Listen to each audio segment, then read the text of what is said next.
Happy holidays, everyone, and welcome to the BumbleKast. I am your host, Ian Flynn, the Bumble King, and joining me as always is my caroling compatriot, Kyle Karols. Deck the halls with bows. Festive, man, festive! Oh, okay. Is that what we're doing here? Okay. I'm up. Get some fa-la-la-la-las in your la-la-la. What does that even mean? I don't know, it's archaic or something. Anyway! Christmas music is so weird. We are well into the month of December. What have you been up to, my fine feathered friend? Well, I don't have any feathers yet, but I'm working on it. But Cold with plumage. Grow. I'm working on it. I've not been up to much, so I don't have a whole lot to talk about.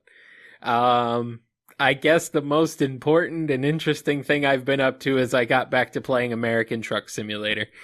That's important, isn't it? It's very important. Hey, it's a good game. You gotta do what you... Don't even do that. And actually, I've been playing the beta of that game because they are currently in the midst of updating the map. They are rescaling the size of the map from a 1/35th scale to 1/20th scale to make it a lot bigger. Because I remember you saying on a previous show that they were going to do that, because It's not like it's individual maps. You actually drive cross-country. Right. Exactly. So it, I guess it just loads as you're driving. So, sure. Basically what they're doing is they're just upping the size of the map just because they can. They're extending a lot of the roads that are more rural, out in the middle of nowhere, and the highways. And that's basically really all they've done. It's actually, pretty nice. They have fixed a few of the accuracy quibbles that I've had previously.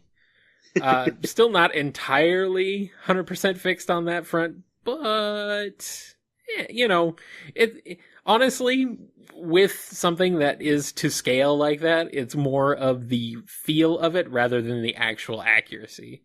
And I would say that having driven through the majority of Arizona and I've been to pretty good portions of California, both northern and southern.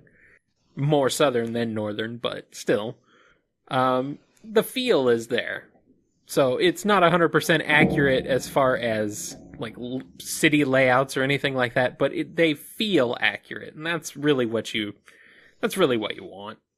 They err on the side of fun. Exactly. And more so being able to actually get somewhere without having to drive for hours and hours and hours to get anywhere. So that's really all I've been up to. How about you, Ian? Well, game-wise, I burned through Pokemon Sun while Lee was playing through Pokemon Moon. And if you were ever going to jump onto the franchise, this would be the game to do it. That's what I've heard. This sets the bar so far beyond the previous generations, it's ridiculous. Mm-hmm. It's loads of fun to play. Looking back at the older installments, they were fun enough, but this feels so much more fun to interact with. Mm-hmm. And story-wise, it's one of the more simpler ones, I guess, but it's also one of the more mature and honestly disturbing at times. I've heard that the story is more engaging than previous ones. Because it's on a much more personal level, I think. Right. A lot of the villains of the previous generations were, mobsters and eco-terrorists and people looking to reshape reality itself. And Sun and Moon is focused very closely on a family and it being torn apart and how the characters deal with that in each other. And when the major themes of the game are companionship and trust and working together, that really takes an interesting spin on it all. It really is. There are moments in it that if you take it at face value, it's like, that's a little weird. And then when you put the pieces together, you're like, holy mackerel, how did they get away with this in a freaking Pokemon game? That's interesting. You wouldn't think there would be undertones of family abuse in a freaking Pokemon game. And it isn't heavy-handed. It isn't like a very special episode of Pokemon. It's an organic part of the story, and it really takes you back. Huh. That's and on top cool, of it, actually. the colorful monsters that you pit against each other for your enjoyment are some of the best designs that the series has ever had. Oh, really? There is a crab, Kyle, Uh-huh. that is a boxing crab that has a Rocky Balboa kind of half-lidded eye. Okay. And it just kind of it's always got its claws up in its boxing stance, and it is the coolest thing ever. Okay, I'll give you that one. It's no Mudkip, but I'll take it. There isn't a ton of new ones in this, but yeah, it feels like there's more variety amongst them. There's more quality rather than quantity. Well, that's good. I've seen some of the redesigns, and they range from cute to pretty awesome. So, yeah. So it's I would definitely recommend picking it up, even if you have no interest in Pokemon whatsoever. This one doesn't feel so much like, here's another Pokemon game. It is, here is a game, and it is about Pokemon. It's different enough to be fresh. well, that's pretty cool. Maybe I'll pick it up eventually when I get through my backlog, which won't happen as long as I keep playing American Truck Simulator. So And maybe I should stop playing that. Yeah. And on top of that, I've just been working. And super excited about this. December 17th. Check your local TV listings for episode 6 of Sonic Boom, season 2. It will be my debut on television, having written an episode for Sonic Boom. Sonic Boom, Sonic Boom, Sonic Boom. Other Sonic Boom, the one where he doesn't shave his arms. That one doesn't have a good theme song. Eh. That one doesn't have a theme song at all, actually. Well, it's got an intro title theme that kind of gets reused in the action sequences, but it doesn't quite have the same zing as, Sad AM. Okay, let me think. Yeah. Okay, I remember vaguely that there is a song that plays during the intro to Sonic Boom. The intro's about, 3 seconds long? The maybe US 10, version, maybe 10. I've seen the European version is a little longer, but yeah, there's not much of intro. But that's the way cartoons are nowadays. You don't really get a lot of intro, outro stuff. Yeah, and they're only 11 minutes long. Yeah, I think that's more executive meddling than anything. Yeah, how long was the script for this episode? Just out of curiosity. I'd have to look at it again. I don't remember. Because Okay. I wrote this thing months and months and months ago. I was just curious if it was, much shorter than a comic or if it was comparable or anything. I'd say about comparable because, one printed page is about the length of a minute of copy in voice or TV. So it's 11-minute episode, 20-something pages maybe. I don't know. I'd have to look at it again. Huh, yeah, that would be fairly comparable. I was just curious. The thing was, I wrote it so long ago, and I couldn't talk about it because, reasons. Right. So I'm like, announce it, please. And then they did. It's like, yeah, look at me. That's awesome. I had to write a thing. That's awesome. I am looking forward to catching it at some point soon. It's gonna. I hope so. I don't have Cartoon Network, so this is going to be an issue, but I'll figure something out. Yeah, I don't know where else it's being played online or all that, so look around. I'm sure you can find it. Yeah. Cartoon Network, I want to say they're okay. They're decent with their streaming, but I'm not sure. I know Nickelodeon is very stingy and requires you to have cable and blah, blah, blah. Whatever. Yeah. Thanks, Viacom. Anyway. So the topic of today's show is it's Christmas time. And whether you celebrate Christmas or you don't, you can't escape it because it's everywhere. The holiday spirit creeps under the door. You are assaulted by Christmas. Your Chris's will be crinkled whether you like it or not. Exactly. And whether you go to the mall or the grocery store or you're turning on the radio, you're going to listen to Christmas carols. You can't escape it. Yeah. So Kyle and I have put together our top 5 lists, our top 5 favorite Christmas carols, and the top 5 that make us beat the radio down with a hammer or run out of the mall screaming, "Why do you do this to us?" Really get into the holiday spirit. Yes, of course. Now, preface this, these are our personal opinions. If you enjoy these songs, I'm glad you're getting enjoyment. We are happy that you get enjoyment out of it. But you're so wrong because they're awful songs. Well, what's funny is a lot of my worst list I don't necessarily think is outright awful, so much as just, well, I'll explain it when we get to it. But yeah, right. I actually quite like a lot of these songs, just maybe not these particular versions. So covers are a big staple of Christmas music anyway, so we'll be getting to that too. So we're going to start this off with number 5, worst Christmas carols, with my personal pick. You know Dasher and Dancer and Prancer and Vixen, Comet and Cupid and Donner and Blitzen. But do you recall the most famous reindeer of all? Rudolph the Red-Nosed okay, I'm going to red pill you on Rudolph the Red-Nosed Reindeer here.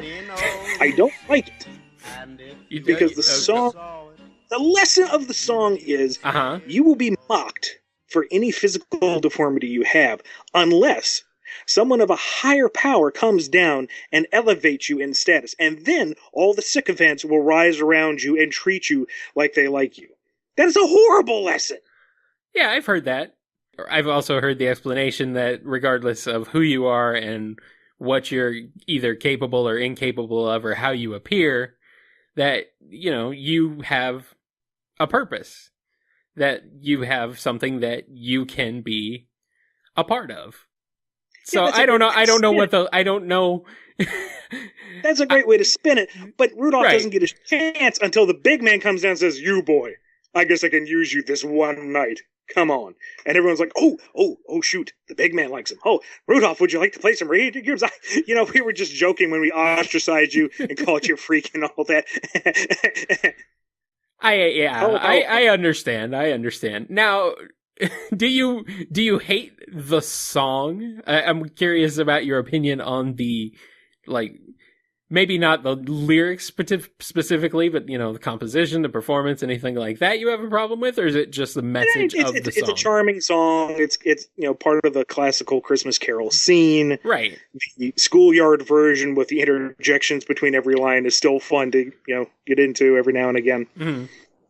Had a very shiny nose like a light bulb and all that jazz. I mean, I don't really hate it. It's easy to pick on at this level. Kind of like poor Rudolph. Yeah, that's right. See? You're not even giving the song a chance.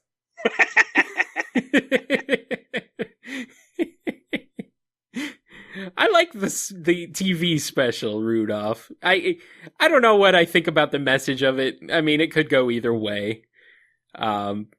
But I do like that the stop motion animation, especially for its time, I think it still looks really pretty cool.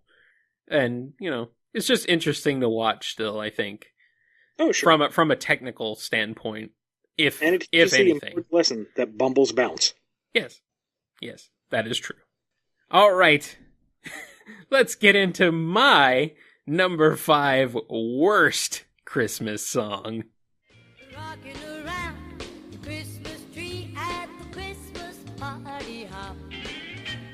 Mistletoe hung where you can see. Now, like I said, before we got into this list proper, I don't necessarily hate this song, but I am angry at it because because the title is false advertising. It says rockin' around the Christmas tree. Now, imagine when you're young and you are me. Imagine you are me young. And imagine you see a song titled Rockin' Around the Christmas Tree. Now, I know that when this song was originally composed and recorded, this pretty much qualified as rock. I was going to say. But nowadays, it does not. This is not rock. This is not rock and roll. This is not what I expected when I was a kid and saw the word rockin' in the title. Now, it's not a terrible song. No. I enjoy it. I enjoy it. I like this version. I like this version. I do too. I like it. About the second or third time I hear it, though. But it gets old. Yeah. And it's false advertising. That's my main problem with it. It says rock. I was hoping for, like some guitars. I know there are guitars in this song, I guess. But, a different kind of guitar. Yeah, right. Distorted guitars. That's what I wanted. So, yes, that's it. So it's retroactively lying to you is the big deal. That's the problem. I see. That's also the problem with my next one. But anyway, we'll get there. Now, my number 5 best one is... Frosty the Snowman was a jolly happy soul with a corncob pipe and a button nose and 2 eyes made out of coal. Now, never mind that this version is so charmingly old school, but it's the antithesis to Rudolph. Frosty is a very direct and happy story. The children summon a snow golem, and he's like, "What up? I'm a snow golem. Let's have some fun." And then he starts to melt because that's what happens to snow, and he's like, "Don't worry. Next winter, I'll come back." There. That's all there is to it. It is a story of hope. It is a story of joy. It's a very simple, heartwarming children's tale. They make a talking snowman, and they have fun with him, and they learn an important lesson about the cycle of life, but that there will be renewal come the next winter. There you go. It's pretty basic. Exactly. And that's fine. You're going to hate me because I don't necessarily care for this song all that much, but it's not terrible. Right. And the problem is, I think the main problem with a lot of these songs is that they're just so overplayed. There is that. Like, every song on this list, it's like, oh god, I'm so sick of that. I like it, but I'm sick of it. Granted, but I think a problem that a lot of Christmas carols and a lot of new attempts at adding to the Christmas Carol album is that they try too hard. They try to be full of meaning and heartfelt moments. And no, Frosty, he's a snowman. He had a very jolly soul. Boom, done. End of story. You're happy now. Yep. Merry Christmas. Merry freaking Christmas. Here's your Christmas happiness right here. Now, my number 5 best song is very much a Christmas staple at this point, I think. It's one I'm sure a lot of people are familiar with. It is, of course, the arrangement of Carol of the Bells that you've all heard if you listen to any classic rock station about this time of year.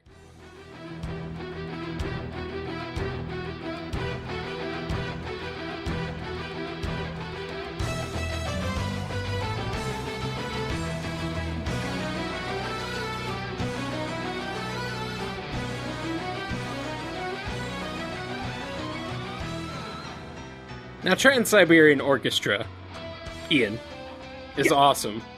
Yeah. And they are actually, what's funny is, they used to be a side project of the metal band Savatage. I believe, Really? Russian metal band Savatage, yes. That's Savatage.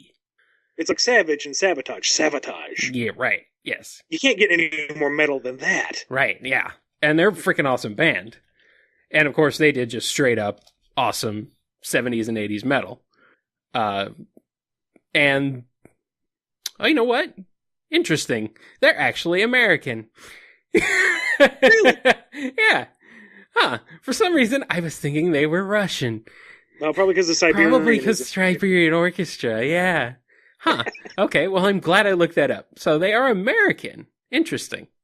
So, yeah, I knew they were the side project of a band called Savatage. So I'm glad I looked up that they are American. So, but still, regardless, freaking awesome song. It actually almost made it onto my top 5 list, but then most of my top 5 list would have been nothing but Trans-Siberian Orchestra, so I had to pick something. Yeah, that was going to end up being like at least half of my top 5 list too, and I didn't want to do that. I almost went for even the same song you did from Yeah, them. but we're getting ahead of ourselves. But yeah, we'll get there. We'll get there. But yeah, this song just, it just straight up rocks. Carol of the Bells is probably my favorite of the more traditional and, would it be considered a sacred Christmas song or not really? I would think so. Is it religious? Well, the lyrics to the original version are biblical in nature. Okay. So yeah, I think that would, Carol of the Bells then is definitely my favorite of the sacred Christmas songs, and this version just rocks. So, I mean, when you get headbang to a Christmas Carol, you know you've hit gold. Exactly. So Trans-Siberian Orchestra, Christmas Eve Sarajevo, and this one is Trans-Siberian Orchestra. It's funny because now they are more popular as Trans-Siberian Orchestra than they ever were as Sabotage. Well, they prove themselves as the gift that keeps on giving. Yes. And they are now the Christmas band forever. But with all the good little presents under the tree, we have to deal with some coal. Moving on to my number 4 worst Christmas-related song. I'll have a blue Christmas without you. I'll be so blue just thinking about you. So I know fans of the King are sharpening their pitchforks right now, but this isn't good for Elvis. Okay? No, not really. And even if you can get past his croony lead vocals, that ooh in the background seems just a little out of sync, just a little out of key, enough that it's like nails on a chalkboard for me. Yeah. Live recording environments, that's how things were done back in the day. For better or for worse. And in this case, worse. And the arguably redeemable version of Porky Pig's cover of this, yes, while hilarious, is also extremely insensitive to people who actually do have to deal with stuttering. Yeah. So, as funny as it is, there's always that little thing in the back of my mind going, that's probably hurting somebody's feelings, and I don't mean to do that. So, whether you're listening to it legitimately or the parody, it's still bad. This song benefits from covers, I'd say. It depends on what cover you're listening to, of course. But you can't. I think you could improve it. You just get rid of the singing and replace it with guitars, and you're all good. Well, that's your answer to everything. Yeah, you're right. Speaking of rocking. Jingle bell, jingle bell, jingle bell rock. Jingle bells chime in jingle bell time. Snowing and blowing up bushels of fun. Now the jingle hop has begun. Jingle My number 4 worst song, Jingle Bell Rock. For the same reason as Rocking Around the Christmas Tree, false advertising. Now, I know this is rock in the 50s and the 60s. This is what it sounded like. And it's fine. I actually like this classic style of rock and roll. But when you're a kid, you see the name Jingle Bell Rock, you expect, I expected Jingle Bells as a rock song, first of all. That's what I expected. I didn't expect a completely different song from the original Jingle Bells. So that was one thing that got me. And then the fact that it wasn't really all that rockin', as far as I was concerned, that kind of threw me off. So I was sad. This one's one of my guilty pleasures, but again, after about the third time it's played in the same day, it starts to wear on you. I don't hate it. Honestly, I do like the song. It's just, another case of false advertising. Don't think they had you in mind when they were writing it, Kyle, but I understand. Well, that's fine. They don't need to have me in mind for everything. Just most things. Yeah.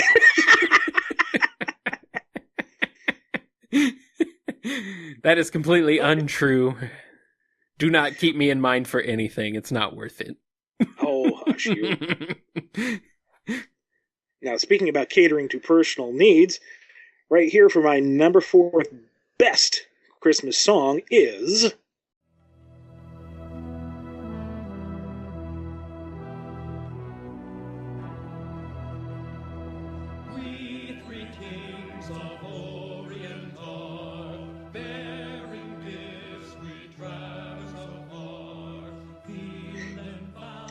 Now, like you said, the cover can sometimes make the song, and when I was looking for a specific example of We Three Kings, I ran into a lot of versions that just did not sell the moment for me. Right. Now, this version comes from a Claymation Christmas, which, if you enjoy Claymation, classic Claymation, it's absolutely astounding what they do with some of the art. And the doo-wop camels are also delightful. But this rendition of We Three Kings, I think, set the bar for me. The timbre, the pacing, the way that the voices blend together, gives this regal, uplifting sensation to the whole thing. Now, I've never heard this version before you sent it to me, and I was pleasantly surprised. I very much enjoyed it. If you can find a way to get a hold of the whole Christmas special, it's delightful.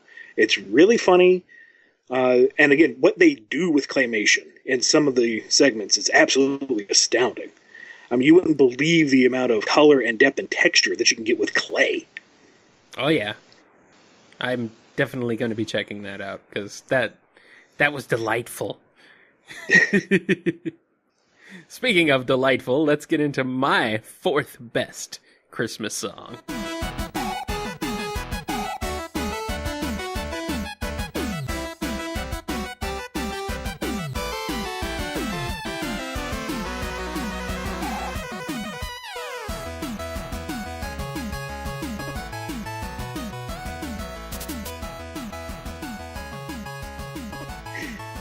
That's right. I couldn't make it through this list without throwing in some chiptune. That was Rush Coil with Oh Christmas Tree. I love that rendition of Oh Christmas Tree, which I quite enjoy the original Oh Christmas Tree as well. That's a fun one, too. Yep, it's very good. Or Oh Tannenbaum, whichever version you prefer. When you sent this to me, I'm like, Kyle, remember, this was Christmas music, not gay music. Oh, I see. Yeah, you were thinking, Kyle, why did you send me Woodman's theme? I didn't. It's not Woodman's theme. It's Christmas Man's theme. Honorable mention should go to Fractured Christmas Carol's version of A Christmas Tree, which is done to the sound of a chainsaw. Nice. Well, this version, though, is from an album by Rush Coil. That's really awesome, and I think you can just download it for free. And it's all chiptune covers, kind of in the style of various different video games. Of course, Oh Christmas Tree takes a lot of its cues from Mega Man. There's also ones more based around like Castlevania. You got Super Mario Brothers style. It's basically just a mishmash of different arrangements of Christmas songs in different video game styles with chiptune, and it's a lot of fun. And while we're on the topic of video game Christmas music, another shout-out goes to the 1UP's Super Mario Sleigh Ride. Mm-hmm. I kind of feel bad I didn't make it to my list, but go check it out. Look it up on YouTube. It's a delightful mashup of a whole bunch of Mario and Christmas-style songs. It's seamless how it all goes together. Yep, you can find it on Overclocked Remix as well. That's really good. It almost made my list too, but I wasn't sure how far I wanted to get from, at least arrangements of traditional Christmas music, because there's a lot of traditional Christmas music in that song, but it's also a lot of Mario. So I would have allowed it, especially over my number 3 worst Christmas song.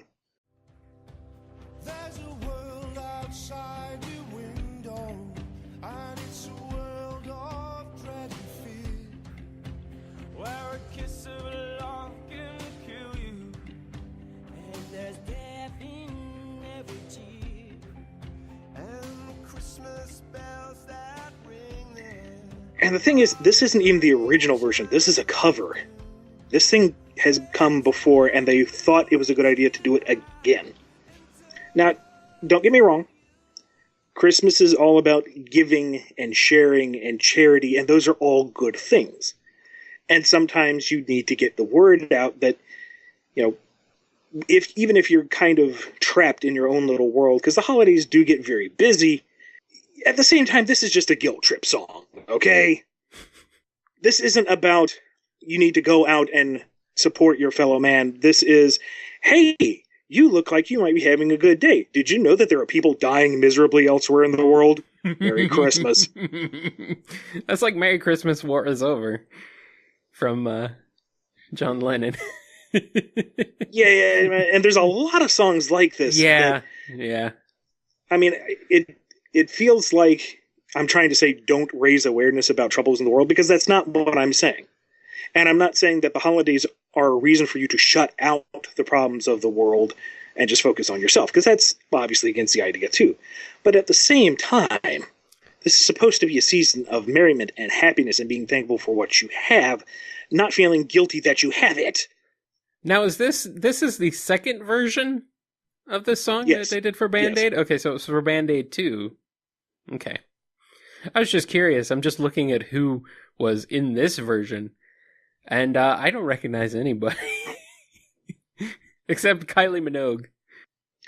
Give it a few more years, they'll do it a third time, I'm sure. They did do it a third time. Oh, did they really? And then for the 20th anniversary in 2004. Well, I dodged that bullet. And then for the 30th, in 2014. I knew what song I wanted to put on the list. I think I just grabbed the first sample I could find and ran out the door. Yeah. You know what? This song to me is okay. Lyrically, Really? I agree. It's not lyrically it's very poor, but musically I kind of enjoy it. It's very I find it. It's very cheesy and 80s. It's very cheesy 80s. Very, very much just like cranked up. And I'm into that. I don't know. I have a buddy and meandering. I have a big problem with 80s cheese in that I like it. I like it. It's a problem. I need help. As punishment, you have to review what your third worst Christmas song is. Okay. My third worst Christmas carol, if you want to even call it a carol. And that's enough. Simply having a wonderful Christmas time. Simply having a wonderful Christmas time. This song. See, it's my turn. I actually can unironically listen to this and enjoy it. Once a year, I can get through and it's like, oh yeah, it's this one. It's so funky, I can go, okay, this is kind of fun. But if I'm in the wrong mood, or if it plays like a second time, then it's like, yeah, we're done. That's okay. I had my fill. No seconds. Here's the thing. Paul McCartney's solo stuff, some of it's not that bad. Band on the Run, Live and Let Die, those are good songs. This is Paul McCartney just plinking around on some synthesizer that he found in a dumpster. And just doing something with it and going ding dong, ding dong, ding dong. And it's like, what? What is going on?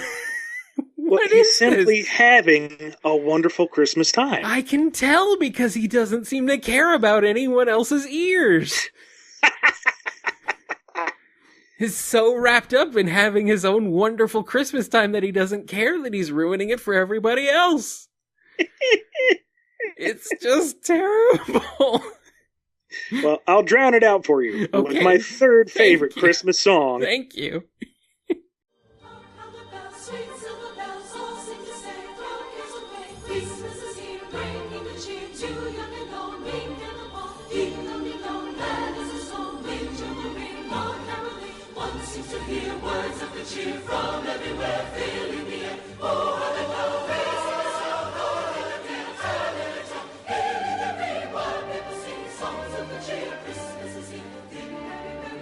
Now that's how you do Carol of the Bells, Trans-Siberian Orchestra on the side. Yes. And again, I was looking for the right version of this. Mm-hmm. You know, a straight version, not a cover. Other than TSO's version. Yeah, exactly. So a straight version of this. And there's a lot of not so great ones. If you don't have the right amount of oomph in the chorus, it just sounds kind of there. But this, it's got the swell, it's got the power, it's got all the chutzpah that you could want out of a Christmas Carol, which I think I'm mixing my traditions here. But regardless, this song gets you pumped, and you don't even need an electric guitar. Yeah, I know. That's a great thing about this song. It was metal before metal even existed. It's great. Now, my third best Christmas song. Oh, yeah. Go through all the gyms and pump all the weights. Elect me governor of all the other states.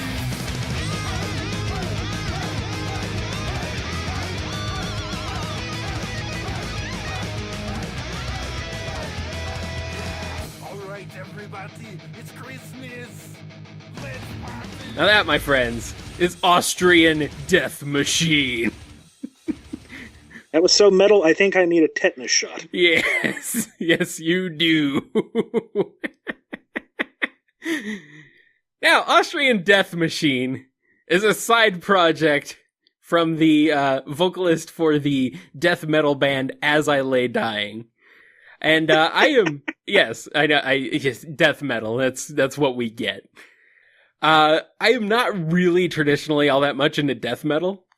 But I freaking love Austrian Death Machine. They seem to have fun with their genre. Yes, it's a collaboration of the As I Lay Dying vocalist and Arnold Schwarzenegger. Except, well, unfortunately, it's not actually a collaboration of them, but still, it's awesome. It's hilarious. I love this song. I love Jingle Bells. That's definitely up there in my upper echelons of Christmas music. Just, Jingle Bells. It's a classic song. It is a good traditional song. It's fun stuff. But, you put, some almost death metal vocals. There is actually a little bit of a melody to it, rather than just straight up screaming. Except during the Christmas party part, which is awesome. But still, it's great. You get some Arnold in there. You gotta have a little bit of Arnold at Christmas. Jingle all the way. Come on. Get to the sleigh! Hi! You are one jolly mother. You want the rubber baby buggy bumpers for Christmas? What kind of Christmas gift is that? Well, we can't put it off any longer. It's time to get to my number 2 worst Christmas song. Emphasis on number 2? Ah! Sorry, I couldn't resist. It's a baby, an outer space convertible to light blue. I'll wait up for you, dear Santa baby, and hurry down the chimney tonight. Here's the thing, that isn't even the worst version. I couldn't find the one that really just acts like a cheese grater on my brain. Because the one that they always seem to play on the radio is double the whininess. And that was Madonna. Mm-hmm. Freaking Madonna. I like Madonna. Not this song. Madonna's fine. That is what happened when she tried to rescue this song. Didn't work. Yeah. No. Now, from what little research I did, I believe the very first rendition of the song was actually sung by Eartha Kitt. And she makes it sound kind of fun and classy because it's Eartha Kitt. Right, yes. Every rendition, aside from that, is utterly obnoxious in some shape or form. It's all of the mercantile-driven, gimme, gimme, gimme mentality that poisons the holiday, distilled into one whiny ballad. Just, yeah. Now, my worst Christmas song. My second worst Christmas song. Yeah, you know it. I saw Mommy kissing Santa Claus underneath the mistletoe last night.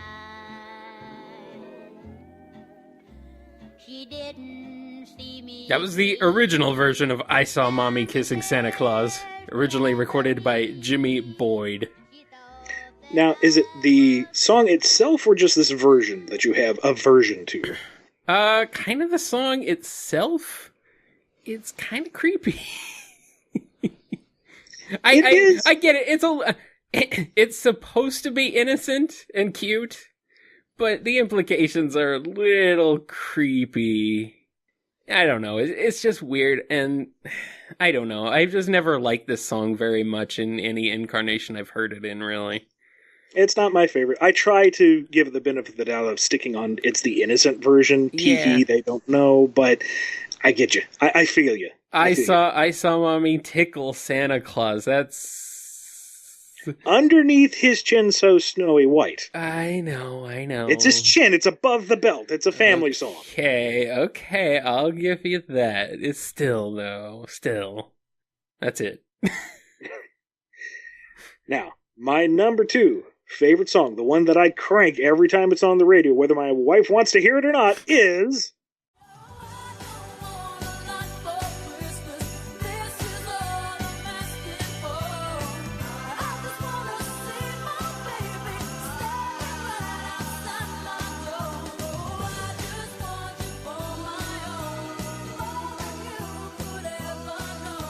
Now, this is a guilty pleasure. I realize this is probably in the top 5 worst for a lot of people, but I really like this song. I'm not even a huge fan of Mariah Carey herself, not that she's bad as an artist, but her music isn't something I seek out personally. This one, though, the pageantry of it, the way that it builds, the epicness of the sound at the very end, it really, really gets me pumped. And being someone who grew up in a long-distance relationship for a long, long time, the whole idea of all I want is to see the person I love really resonates with me. And being in that same situation myself before, I would agree. And I actually would agree that this song is really good. Listening back to it when you sent it to me, I was... surprised, because all I remembered about it was the intro, the really slow part, and I was gonna be like, "Oh man, this is what is Ian? Come on, what's going on here, man?" I'm like, it's not terrible, but it's kind of boring. And then it's picked up, and I'm like, "All right, I'm into it now. Yeah, okay, I remember this now. This version's great." So yeah, I'm right there with you. This is a fun song for sure. So once it picks up, you have a fun one for your number 2. Once it picks up, but yes. Oh yeah, my number 2. Oh yeah, this one's good. Merry Christmas from Chiron Beta Prime, where we're working in a mine for our robot overlords. Did I say overlords? I meant protectors. Merry Christmas from Chiron Beta Prime. All hail our robot overlords. I'm ready. I mean protectors. Carol, redacted. Chiron Beta Prime from Jonathan Coulton, the legendary Jonathan Coulton. Of course, most of you out there probably know him from his work on Portal, the credit songs for both Portal 1 and 2. But, the song is just fun. He wanted in a very dark sort of way, but yeah, it is a lot of fun. Right. Well, every song from Jonathan Coulton is fun, even if it's about a dark subject, like Regarding Your Brains. That's another good one. It's a very hilarious song about a very dark thing. It's too bad we don't really have a Halloween carol list, because they don't really do Halloween carols. Yeah, not so much. There's a lot of Halloween songs, though. Not really. Yeah, sure there is. I can think of like 2 or 3 off the top of my head. Come on, you got a Monster Mash. Yeah, okay, there's that one. Yeah, see? Anyway, Chiron Beta Prime. A song about a family getting abducted by robots and sent to some far-off planet where they are forced to live out their days as slaves to the robot empire, digging in the mines for their robot overlords. But at least they have the holiday spirit. But at least they have the holiday spirit. And they know it's Christmas because they've been counting the days until they die. Ho, ho, ho. Yes. Well, the only thing worse than that is my number 1 worst song that ever gets played during the Christmas season. Buckle in, kids. Here we go. Baby, it's cold outside? The answer is But no. baby, it's cold outside. The welcome has How been lucky that you dropped so in. nice and warm. Look out the window at that storm. My sister will be Gosh, suspicious. your lips look My delicious. brother will be there at the door. Waves up on a Nothing quite says Merry Christmas like a date rape song. Ooh, yeah! No. This is so wrong on every conceivable level. It's not even like I Saw Mommy Kissing Santa Claus where No, you can no. put the innocent filter on. No. This is spooky. This is bad. Yeah.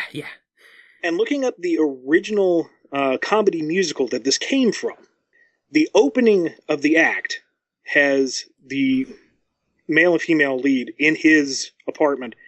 And while it's extremely well choreographed, because boy did they know how to dance back in the 1950s, he's removing her hat and removing her shawl and taking her bag and, directing her back to the couch, all while singing these things like, "Don't hurt my pride," and, here's this spiked drink and all this jazz, and it's really uncomfortable to watch. Mm-hmm.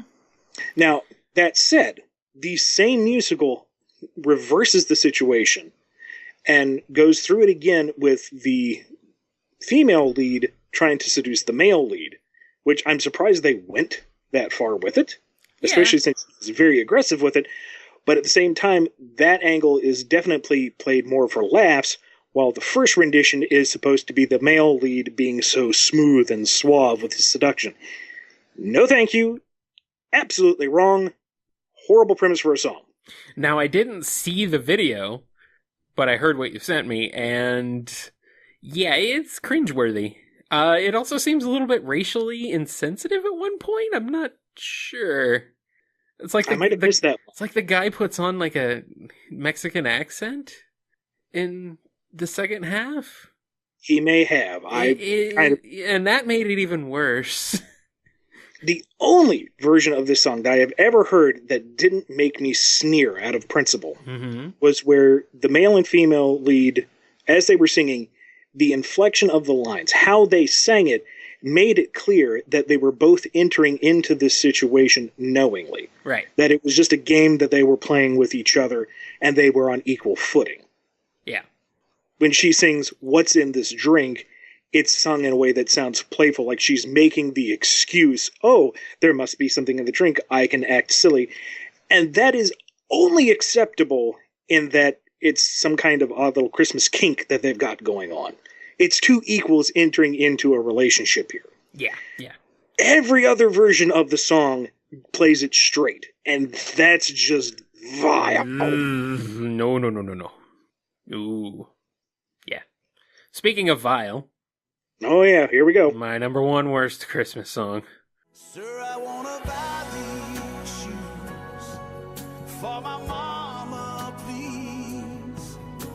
It's Christmas Eve and these shoes are just her size. Could you hurry, sir? You thought I was lying when I said vile, didn't you? I had honestly not heard this until now, and now I kind of regret the theme of the show. Now I've ruined your life. You're welcome. So to boil it down, I did warn you. You did, but I wasn't prepared. I know, I can tell. For a Christmas song where the lead singer talks about how God ruined this family's life with pestilence and plague just so he could learn a valuable lesson about charity? Uh-huh. Never mind buying the kid the shoes. Buy him some clothes. Buy him a hamburger. Come on. This is even worse guilt trip than the other song in the number threes. Yes. This song is by a Christian country group called New Song. And it was used as the theme song and basis for the made-for-TV movie, The Christmas Shoes, which is the first part of a trilogy of movies. No. There is a trilogy of this crap. No, Kyle, please say you're lying. I am not. I am absolutely not. And the movie is awful. It is horrendous. It is the most depressing and yet saccharine piece of garbage I have ever seen. And I have not even watched it in full. That you've watched it in all. I know. The fact that I've even laid eyes on it is bad enough. It's a pity we're audio only, because I think people would pay money to see the look on my face right now. Yeah. I mean, at least with Band-Aid, they're trying to spread awareness about global conditions. This travesty is so self-absorbed. Yes. And it's hilarious because when I went to go look up a YouTube clip of this song, oh boy, I went down to the comments. First problem, I went down to the comments. I know. Should have known better, Kyle. And people like it. People love this song. They're like, I listen to this song every year. It's the song that gets me in the holiday spirit. And I'm like, what is wrong with you? Do you need help? Please reach out. We can help you. Nothing can save these people. And the only thing that can save us at this point is lots of heavy metal. Kyle, we have to move on to my number one favorite Christmas song. Do it! Do it now!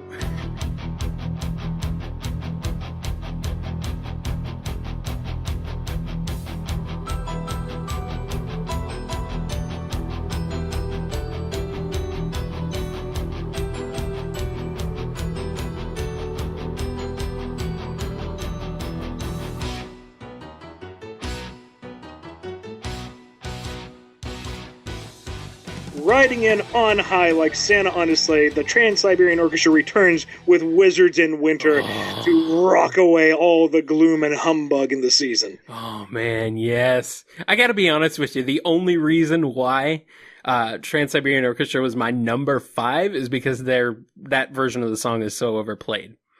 But still, this song is fantastic. So good. And it's one of those songs where I almost have to pull over if I'm driving because I need to rock out that hard. Yes. Oh, man, yes. I don't even know what to say about it because it's so freaking cool. I know, right? It just makes you happy. Yeah. And that's what Christmas carols should do. They should make you happy. Yeah. And this makes me very happy. Yeah. Ho, ho. Yep. And it's a Trans-Siberian Orchestra original, as in they composed it, they wrote it, they performed it, it's all theirs, which makes it even better than Christmas Eve Sarajevo, in my opinion, because it's freaking great and it shows their talent as a band. I don't know if I would say better, but it's like turkey and stuffing. They go together. They're equally great, and they complement each other. I would agree. There you go. And I can just consume both of them nonstop. Indeed.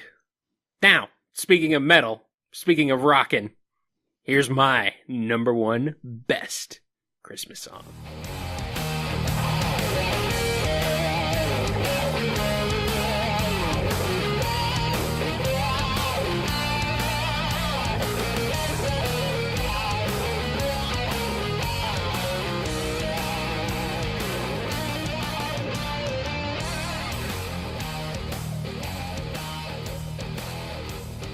Now this is what I'm talking about. I gotta say, Mr. Grinch, probably my favorite holiday special. I really relate to the Grinch. At least before his heart grows 3 sizes. Then it completely loses me.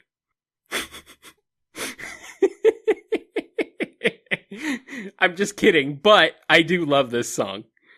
And I love the original as well. It's great. And Gary Hoey, he is a very long-time solo guitarist.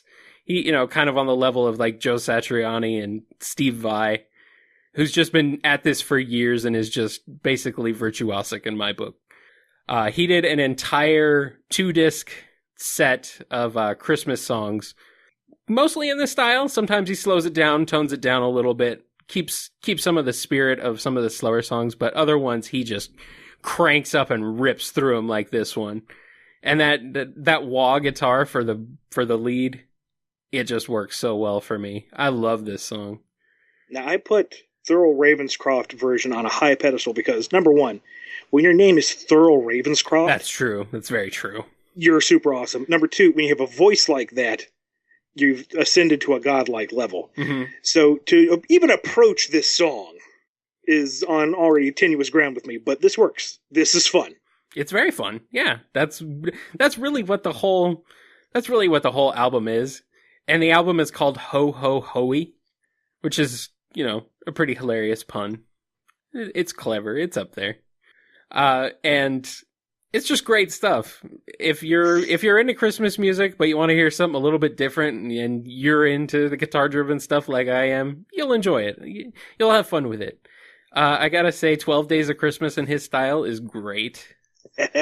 And also, Joy to the World. That's a lot of fun. I'm gonna have to look this up. He also does a version of Carol of the Bells. It doesn't really approach Trans-Siberian Orchestra's version, but it's good in its own right, so it's worth listening to. So yeah, I highly recommend checking him out. He's an indie artist, so go check him out. He needs all the help he can get. Exactly. So, but yeah, that's right up there with my number one. Well, we hope you've enjoyed our good and bad for the season. I know we've had some fun putting this together, even if it was going through the bottom 5. But it's all made better because of the top 5. Yes. And really, it's all about the joy. And if you enjoyed our pain, then we brought you joy. And that's how it works out. Exactly. We're going to move on to our ad for today's show, brought to us by our good friend Daniel H. And in the spirit of bringing joy and giving to your fellow man, Christmas is drawing closer, and as we prepare to spend quality time with those that mean the most to us, there will be those without family and loved ones, unfortunately. The Bowery Ministry is providing food, shelter, clothing, recovery programs, employment training, and spiritual comfort for the homeless and at-risk youth of New York. Please consider visiting their website at www.bowery.org and consider donating. Daniel says thank you very much for your time and consideration, and we do the same. We'll have a link for it in the section below. Awesome. Yeah, try to give back if you can this holiday season. Try to give back, a little bit. A little bit can go a long way. And at the risk of sounding selfish, if you would like to give to us, you can buy your own ad space, just like Daniel has done. Go to patreon.com/BumbleKast. We have a number of options set up, and you can have us sell whatever you like on the show. Yeah, do that. But enough about giving to us. It's time for us to give something away. That's right, it's time to announce the latest winner of the BumbleRaffle! Woohoo! Now, the BumbleRaffle is a contest we have every show where some lucky listener wins a autographed comic from yours truly.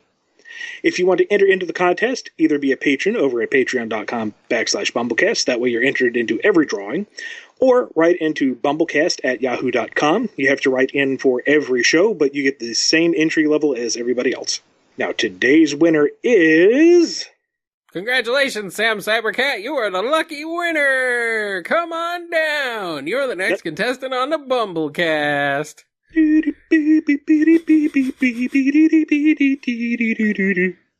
That's not our theme song.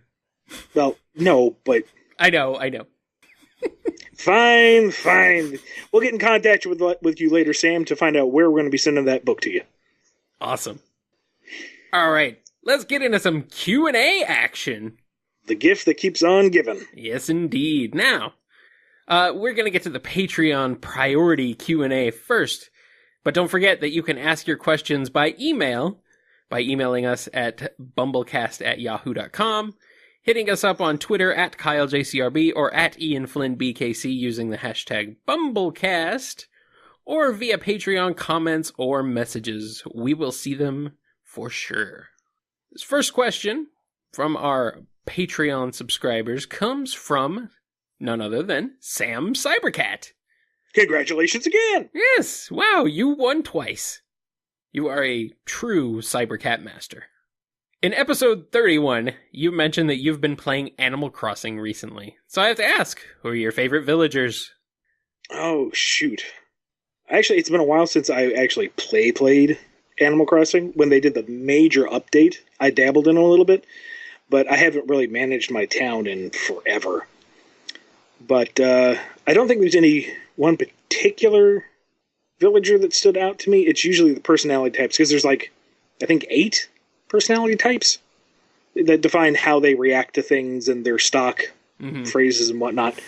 So usually it's the, I guess in Japanese it translates to big sister type, that are comforting, but they got a lot of sass to them. And maybe, I guess it translates to the jock type amongst the guys, because they're hilariously dumb and very energetic. They are always out to do something or eat something. They just got a lot of personality to them. So does would like specific characters like KK Slider count as villagers? Not really, since they're more of... Because if we're talking specific characters, my only favorite character is going to be KK Slider. KK Slider's up there. I mean, if we're going to go with just straight up all the characters, pretty much I love all of the main cast, all the utility characters. KK Slider's awesome. Kix is great because the first time he shows up, he's this poor little shoeshine orphan boy who works his way up to owning his own store.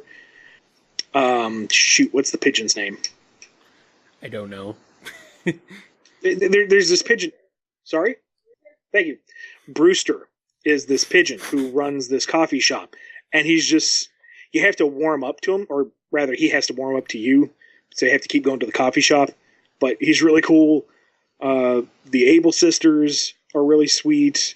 Isabel is the only reason my town still functions. Tom Nook is terrifying, along with his two mini clones that he claims are his nephews or cousins. It's a lie. They're clones. Evil little spawn clones. Pete the Pelican, the mailman guy, he works so hard. Pelly is so sweet. The whole cast of characters is a lot of fun. I'd say most of the characters are really, they're kind of adorable. They're cute. Yeah. I like their designs, but, KK Slider's the one for me. I wonder why. The guitar wielding dog. He's cute. And he sings. And his singing is hilarious. And in the last game that came out, he's a DJ for most of the week. Oh, that's right. Yeah. And then on the weekends, if you go to the club, he does acoustic sets. Yeah. It's fun. I like it. I like KK. He's the only Animal Crossing amiibo I own. Oh, well, there you go then. Yeah. This next question. Wait. I forgot the best one. Go. I forgot the best one. Captain. He's a Kappa. And he's a salty sea dog. Arr. Arr. Okay. Sometimes he's a taxi cab driver, but it don't matter because he's a captain. I'll give you that one. Okay. I like that one. Next question from Yams88. When it comes to Sonic canon and continuity, I know things are complicated and never a direct answer to this. However, is the Sonic OVA at all relevant when it comes to material in the comics and maybe even the games? Sega seems to be taking a very strict approach on Metal's personality, but I'm curious if anything from that movie would at all creep up in material again, or is it just its own entity? The OVA is pretty much off limits. It is its own thing. Whatever they were trying to do with it at the time is over and done with. Now, you know me. I love to do my little callbacks, my Easter eggs, my homages to the entire franchise. So I'm sure at some point I will find a little wink nudge moment, a little bone to throw to that, but overall, consider the OAV its own little bubble off to the side.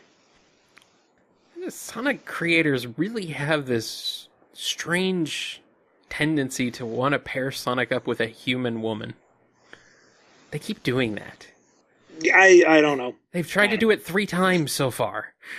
What's up with that? What are they doing? And Sarah, you could argue, is maybe a human hybrid? Who knows? Yeah, I mean, they never really explained the whole cat ears and tail like thing. Cat girl, maybe, but still, it's awkward. Anyway, last question from Zephyr Flame, last Patreon question. I have this burning question that I need answered right away. If Eggman's 12 lieutenants are Eggman's dozen, does that make Cassia the baker's dozen? Ah! Yes. Yes, it does. You're welcome. I didn't mean to do that. We're cutting that out. We're not cutting that out. Standard Q&A time from LordLaharlsVassal. How many years do I have to wait to see Eclipse again? Not too long, hopefully. We had told his particular arc up to a point, focused on some other things, but definitely do have plans for where we'll see him next and his next confrontation with Shadow. All right. So hopefully before the actual eclipse next year. When is the next eclipse? Which one? Solar or lunar?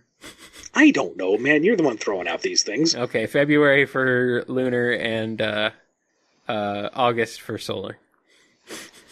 No and maybe. No and maybe. Okay, got it. Just making sure.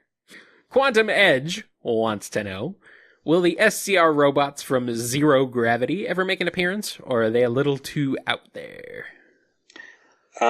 Shoot, I'd have to actually review my continuity here, but I think the SCR robots were more security droids when they were working for Mediotech. I don't know. I need to play Zero Gravity again. I'm pretty sure that was it. If we ever returned it to Mediotech, it would stand to reason that they could be security robots there. I don't have a driving passion to see them again, and they aren't really fan favorite robots, so I'm not really under any incentive to come back to them, but it's something for me to go back and review and possibly consider. You might get to it someday. Yeah, I mean, if we need to do something a little more lively than Badniks once in a while, who knows? Yeah. And our last question comes from FritzyBeat. If someone was to make a full-length movie about your life story, who would you want to be cast as you?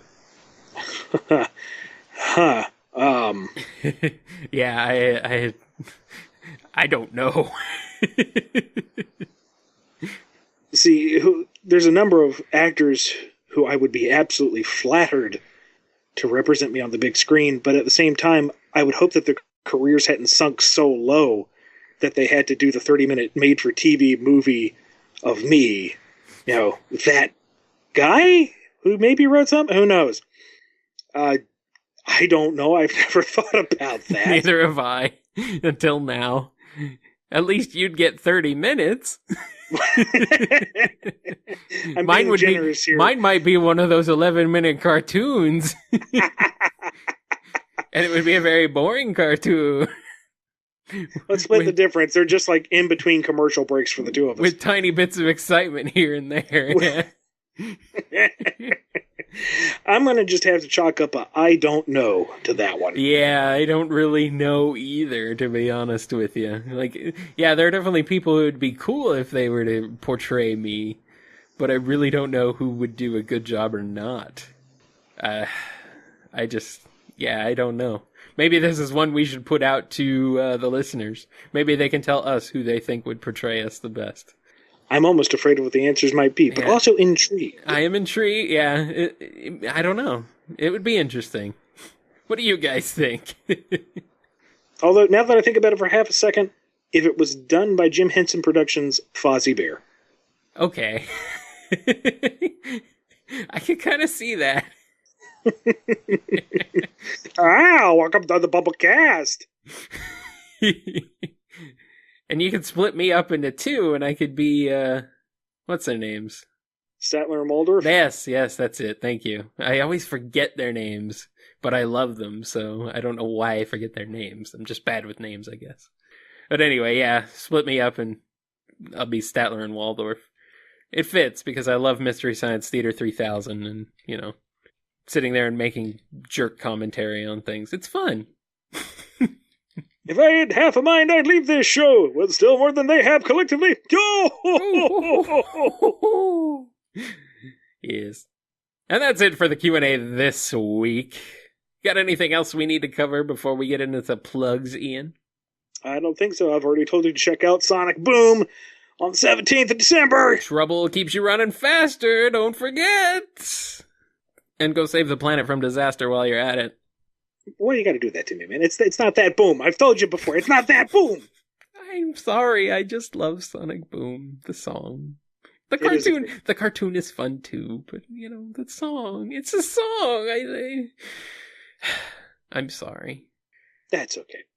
Before we wrap up the show, we're going to give a quick shout out to everyone who supported us on Patreon for so long. Thank you very much, guys. Your generosity is overwhelming. Big shout out to Daniel H., Zephyr Flame, John B., SamCyberCat, Deus Miles, Yams88, Mike B., Fancy Fool, Connell T., Daniel L., Samuel P., Justin G., Jennifer R., Candy, for now, Andrew F., John M., S. Yavarovich 9X, Alex P., and James K. Once again, guys, thank you so very much for supporting the show. If you want to follow what I'm doing, head over to BumbleKing.com. That's Bumble like the bee, King like the reigning monarch. It's got my portfolio. It's got, whenever I can, update the blogs on Thursday. I've been very busy lately. Or you can go to @IanFlynnBKC on Twitter to see whatever I'm rambling about at the time.